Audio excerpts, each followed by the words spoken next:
मल्लिकार्जुन खड़गे जी, शरद पवार जी, उद्धव ठाकरे जी, रमेश चेन्नीथाला जी, नाना पटोले जी, बाला साहेब थोराट जी, नमस्कार।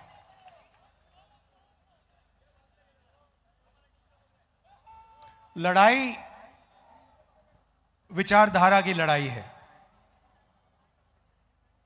एक तरफ बीजेपी, आरएसएस और दूसरी तरफ इंडिया गठबंधन। एक तरफ अंबेडकर जी का संविधान, एकता, समानता, मोहब्बत, रिस्पेक्ट, और दूसरी तरफ सामने से नहीं, छुपकर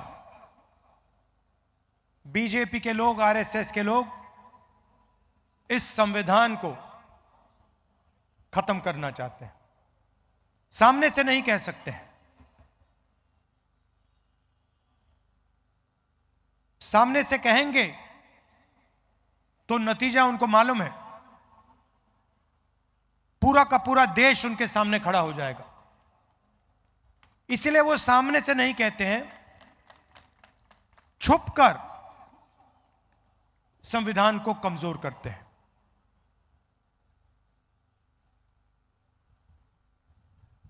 हिंदुस्तान के इंस्टीट्यूशंस हैं,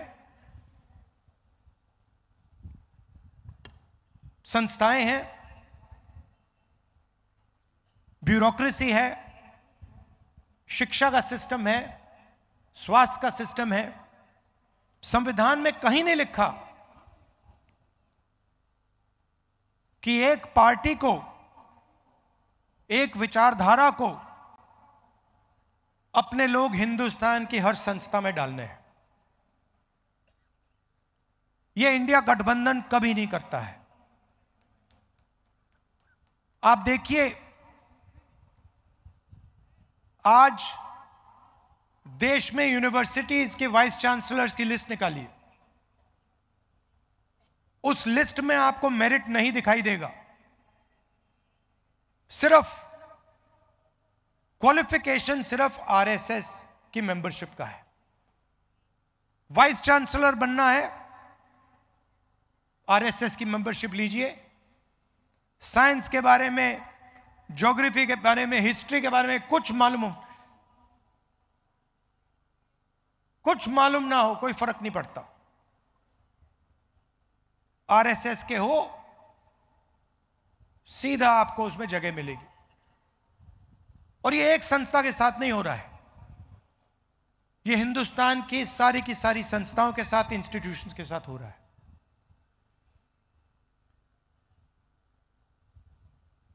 इलेक्शन कमीशन पर दबाव डालते हैं, CBI, ED, income tax department का इस्तेमाल कर सरकार गिराते हैं। आप याद रखिए कि पिछली महाराष्ट्र की सरकार, आपकी सरकार, हमारी सरकार थी, इंडिया गठबंधन की सरकार थी, और उस सरकार को चोरी कर पैसा देकर हटाया गया था। क्यों? अरबपतियों की मदद करना चाहते हैं। आप जानते हो, मुंबई जानता है, महाराष्ट्र जानता है कि धारावी आपके आंखों के सामने, दुनिया की आंखों के सामने एक अरबपति को दी जा रही है। आपके जो प्रोजेक्ट्स थे, चाहे वो एप्पल आईफोन की फैक्ट्री हो, चाहे वो हवाई जहाज बोइंग का यूनिट हो, आपसे छीनकर दूसरे प्रदेशों में चले जा रहे हैं। 5 लाख युवाओं को रोजगार मिलता है इन प्रोजेक्ट से, सारे के सारे आपसे छीनकर Gujarat semiconductor plant, iPhone manufacturing plant, GAIL petrochemical project, Airbus project, ये सारे के सारे जो आपके थे, जिससे आपके युवाओं को फायदा मिलना चाहिए था, रोजगार मिलना चाहिए था, ये एक के बाद एक आपसे छीन लिए गए। आपकी जमीन छीनी जा रही है, 1 लाख करोड़ रुपए की जमीन छीनी जा रही है, आपके प्रोजेक्ट्स छीने जा रहे हैं। यह है बीजेपी की सरकार। आपको कहते हैं कि आपको हम पैसा देंगे, महिलाओं को पैसा देंगे, मगर हमने आंकड़े निकाले, बीजेपी की सरकार में आपके साथ क्या किया जा रहा है। महंगाई बढ़ी है, पेट्रोल डीजल के दाम बढ़े हैं, गैस सिलेंडर के दाम बढ़े हैं। इनको अगर आप जोड़ें तो बीजेपी की सरकार हर साल महाराष्ट्र के हर परिवार से 90,000 रुपए छीनती है, आपके जेब में से निकालते हैं और सीधा अदानी, अंबानी ऐसे लोगों की जेब में डालते हैं, और फिर आपसे कहते हैं हम आपको महिलाओं को 1,000 रुपए देंगे, 1,500 रुपए देंगे। मगर इनकी नीयत गलत है। काम ये सिर्फ उन लोगों का करते हैं। नोटबंदी से आपको फायदा हुआ, जीएसटी से आपको फायदा हुआ, किसान के जो कानून बना उससे आपको फायदा हुआ, ये जो आपके प्रोजेक्ट्स हैं जो ये आपसे छीने गए, इससे आपको फायदा हुआ क्या? आप रोजगार नहीं चाहते हो, आप सिर्फ महंगाई चाहते हो, आप बेरोजगारी चाहते हो क्या? हिंदुस्तान में सबसे ज्यादा बेरोजगारी आज है, किसी स्टेट में चले जाइए,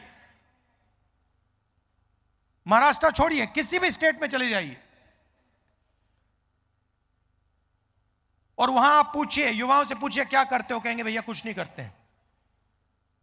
मोदी जी ने, बीजेपी की पॉलिसीज ने बेरोजगारी फैला दी है, रोजगार मिल ही नहीं सकता। जो स्मॉल एंड मीडियम बिजनेस वाले हैं उनको एक के बाद एक खत्म कर दिया है। जो रीढ़ की हड्डी हुआ करते थे, रोजगार अंबानी अदानी नहीं दे सकते। अदानी धारावी की जमीन छीन सकता है आपसे, मगर रोजगार नहीं दे सकता है। यह पूरा देश जानता है। रोजगार कौन देते हैं? स्मॉल मीडियम इंडस्ट्री वाले लोग, जो मैन्युफैक्चरिंग करते हैं, जो हाथ से काम करते हैं, ये लोग रोजगार देते हैं। और इन सब को बीजेपी के लोगों ने, इनकी सरकारों ने खत्म कर दिया है। नोटबंदी, जीएसटी, ये पॉलिसीज नहीं है, ये हथियार हैं। छोटे बिजनेस वालों को खत्म करने के, मारने के हथियार हैं। आप जीएसटी देते हो,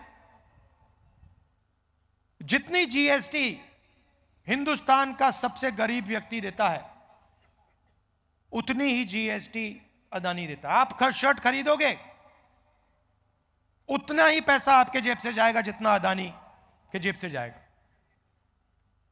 यह जीएसटी की सच्चाई है। और अगर आप देखें, आज हिंदुस्तान में गरीब लोग टैक्स देते हैं, सबसे ज्यादा टैक्स गरीब लोग देते हैं, कमजोर लोग देते हैं, छोटे दुकानदार देते हैं, किसान देते हैं, मजदूर देते हैं। इनडायरेक्ट टैक्स से पता नहीं लगता। आप शर्ट खरीदते हो, टैक्स लगता है। मोटरसाइकिल में पेट्रोल डालते हो, टैक्स लगता है। सब जगह इनडायरेक्ट टैक्स लगता रहता है आपके कंधों पे। ये सब बीजेपी की पॉलिसीज हैं।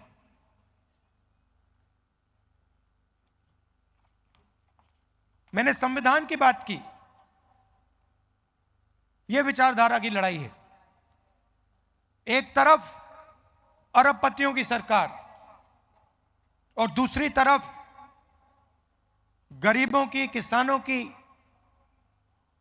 स्मॉल और मीडियम बिजनेस चलाने वालों की, युवाओं की सरकार। इसीलिए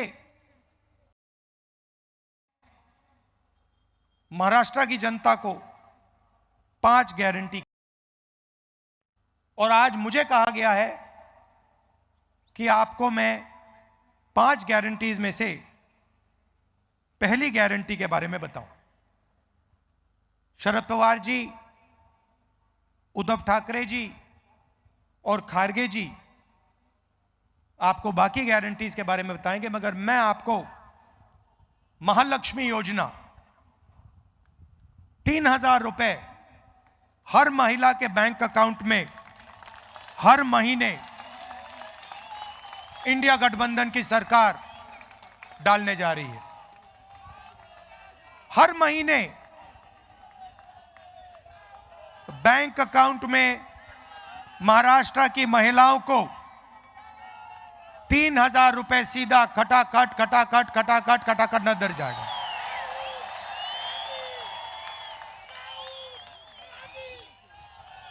और जब महाराष्ट्र की महिलाएं महाराष्ट्र में बस में कहीं जाएंगी तो उन्हें बस टिकट खरीदने के लिए 1 रुपया नहीं देना पड़ेगा, फ्री में जाएंगी। आप पूछोगे क्यों? क्योंकि जो चोट बीजेपी की सरकार ने आपको मारी है, महंगाई की चोट, गैस सिलेंडर की चोट, बेरोजगारी की चोट, सबसे ज्यादा दर्द महाराष्ट्र की महिलाओं को लगता है। इसीलिए हमारी पहली गारंटी महाराष्ट्र की महिलाओं के लिए बैंक अकाउंट में सीधा 3,000 रुपए हर महीने और फ्री बस ट्रैवल पूरे महाराष्ट्र में।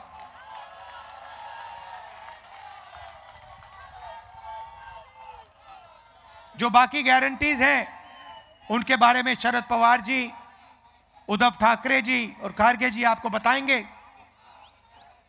थोड़ा सा मैं आपको जाति जनगणना के बारे में कहना चाहता हूं। आज नागपुर में हमने एक सम्मेलन किया, उसमें हमने जाति जनगणना की बात की। भाइयों और बहनों, हिंदुस्तान में 15% दलित आबादी है, 8% आदिवासी हैं, मगर आज तक किसी को नहीं मालूम कि इस देश में पिछड़े वर्ग के कितने लोग हैं।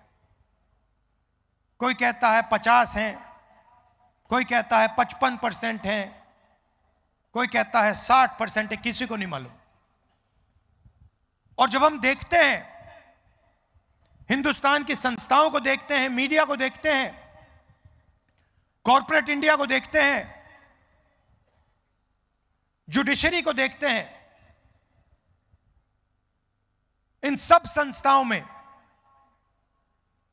हमें ना पिछड़े वर्ग के लोग दिखते हैं, ना दलित दिखते हैं, ना आदिवासी दिखते हैं, ना माइनॉरिटी के लोग दिखते हैं, ना गरीब जनरल कास्ट के लोग दिखते हैं। इसलिए हम चाहते हैं कि देश में एक ऐतिहासिक कदम लिया जाए, जाति जनगणना किया जाए और पूरे हिंदुस्तान के लोगों को, हर वर्ग के लोगों को यह पता लगे कि पावर स्ट्रक्चर में उनकी कितने हिस्सेदारी है, इस देश में धन किसके हाथ में है, संस्थाएं किसके हाथ में है। इसीलिए हमने लोकसभा के चुनाव में कहा था कि अगर हमारी सरकार दिल्ली में बनेगी तो हमारा पहला कदम जाति जनगणना होगा। कर्नाटक में, तेलंगाना में कांग्रेस पार्टी की सरकार है। दोनों प्रदेशों में हमने जाति जनगणना का काम शुरू कर दिया है और तेलंगाना में हमने एक ऐतिहासिक कदम लिया। ऐतिहासिक कदम। पहले सर्वे बंद कमरों में बनते थे, ब्यूरोक्रेट सवाल चुनते थे, मगर हिंदुस्तान के इतिहास में पहली बार तेलंगाना में जो जाति जनगणना पर सवाल पूछे जाएंगे वो तेलंगाना की जनता ने चुने हैं। हमने पूरे स्टेट में मीटिंग्स करी और जनता से पूछा, दलितों से, आदिवासियों से, पिछड़े वर्ग के लोगों से, महिलाओं से, कि कौन से सवाल पूछे जाने चाहिए, आप क्या जानना चाहते हो हिंदुस्तान के पावर स्ट्रक्चर के बारे में, हिंदुस्तान के धन के बारे में, आपकी आबादी के बारे में। और जनता ने हमें सवाल दिए। महाराष्ट्र में भी जैसे ही हमारी सरकार आएगी हम जाति जनगणना का काम शुरू कर देंगे।